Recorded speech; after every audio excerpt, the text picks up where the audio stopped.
here again. This is the first time I'm able to return to SOS Village since the pandemic. I was always here before. Actually po, hirap ako mag-English but we have guests. I'm Robert Lamay. I'm presently a writer and I'm also a painter. Baka na yung mga bata na gusto maging writer and painter. Malaki. Ang kailangan ito ay imagination. No, when I was a kid, my parents, without gave me the nickname Imagine. Because I loved imagining. No? Iniiwan ako ng mga kapatid ko magsama sa bahay. So naglalaro na ako kasama ng mga imaginary friends.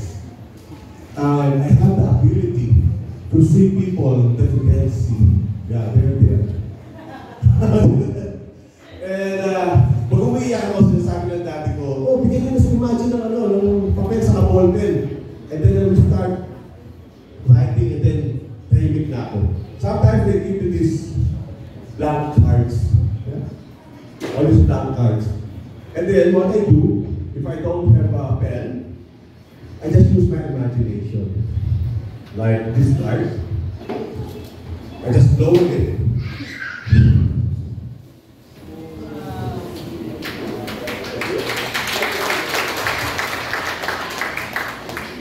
Yeah. And on this card, more, okay? So it's dark.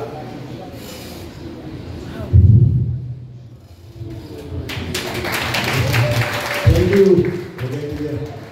And then my imagination continues until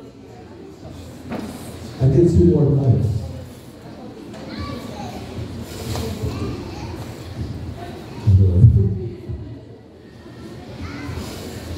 And then if I refold the cards, you can see, nakita nyo, all the cards are drifted. Just the imagination. Number 9. Mind blown. Pero, imagination doesn't last. So pag ito ng hapon, I just blow again.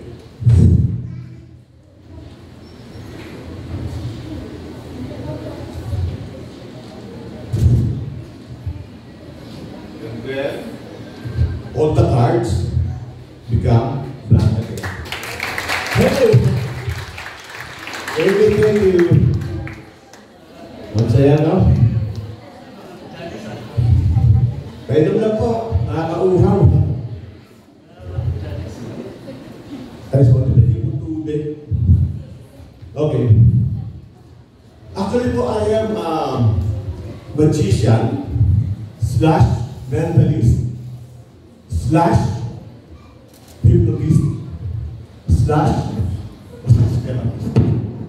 iba doon po ako na sulikat. And magic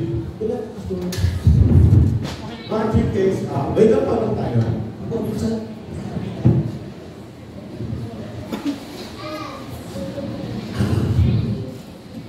Magic is the art of producing something out of nothing. Okay? How can you hold this?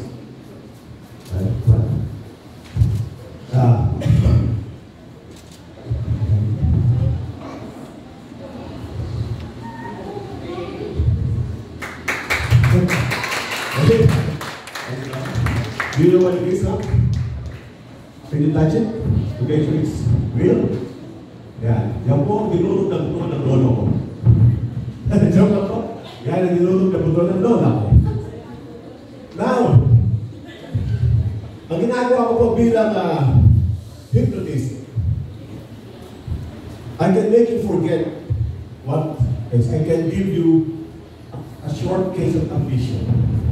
Sir, do you remember what I said a while ago that you will forget everything I said at the count of 3?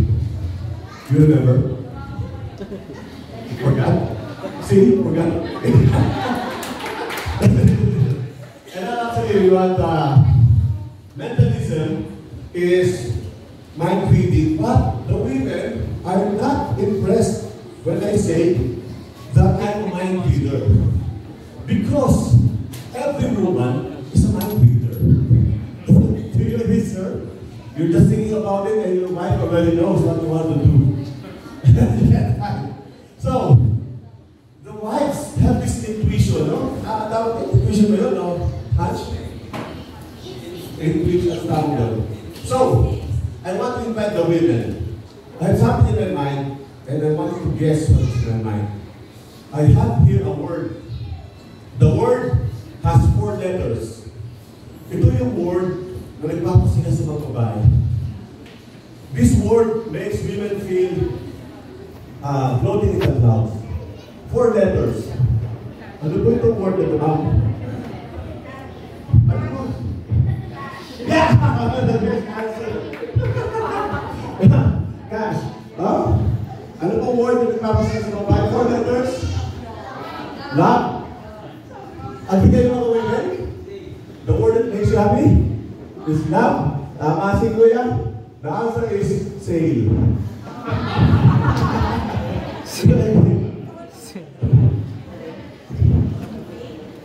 Now next. Actually, one of the things I do in meditation is to have the whole group get connected. We will attempt to have one mind as a group. Okay? I will write a 3-digit number.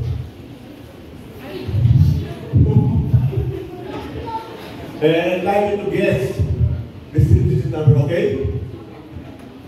But before we do that, can you please, para maging connected tayo, please raise your hand. Everyone. So we get connected like Wi-Fi. And then, i-tune sa akin ang kamay nyo. And then, i-pray over the book. Good, thank you. Okay, thank you. Okay. Try to guess the number. Ikaw, ano number to? What is it? What is it? 5. I will 6. 5. 5 natin sige. Sir? 7? Okay, 7. Good. Thank you, sir. 9?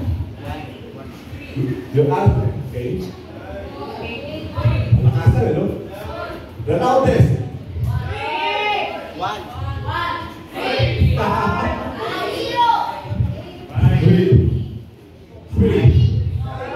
2. Yes, ready. Now, what did you say? 5, 7, 3. Very good. Can you read? The first number was 5. 5. Second number 7. Third number 3. So the number is 5, 7, 3. So you guess it. You get it. Congratulations. You have 1 eye. 5, 7, 3. Galing. I think when I'm performing, talaga ang magaling talaga sa mentalist is not the performer but yung nagsisend ng message. Kasi I just catch the message that you send to me. Pero ang pinakamagaling, yung gusto matuto nito, yung nagsisend ng Gcash. Mag-invite ko ako ng one person here na tatanungin natin, kailan invite, ha? Can I invite you? Yes.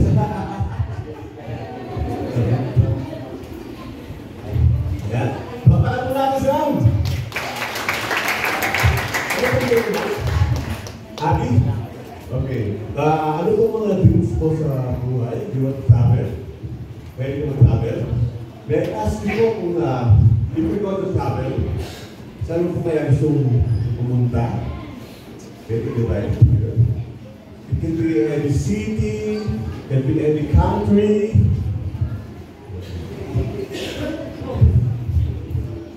It can be any province. May call po.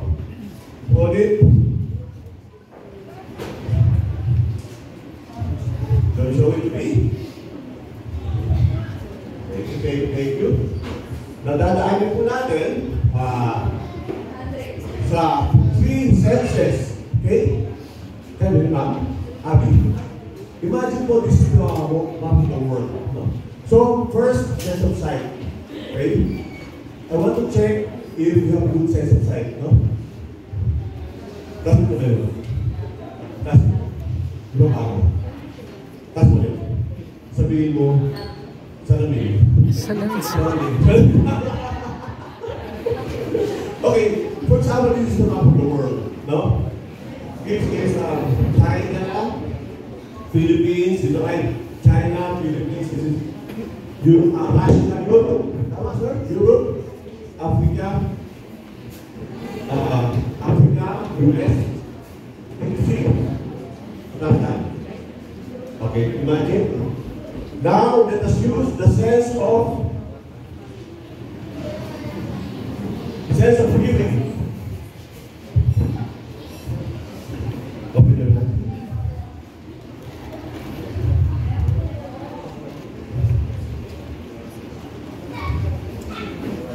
Sense of forgiving.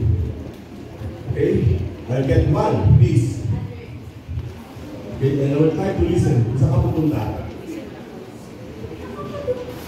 Okay. May narinig ako nag-Bisaya. Ay! French! Sabi na, busibuko. Bisaya na. Okay. Now, you will use the sense of taste. Okay? Taste. Turn around.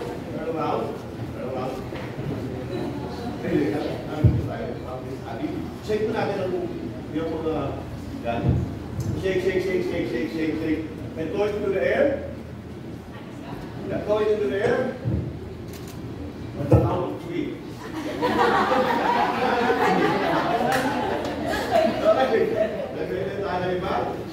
Alright.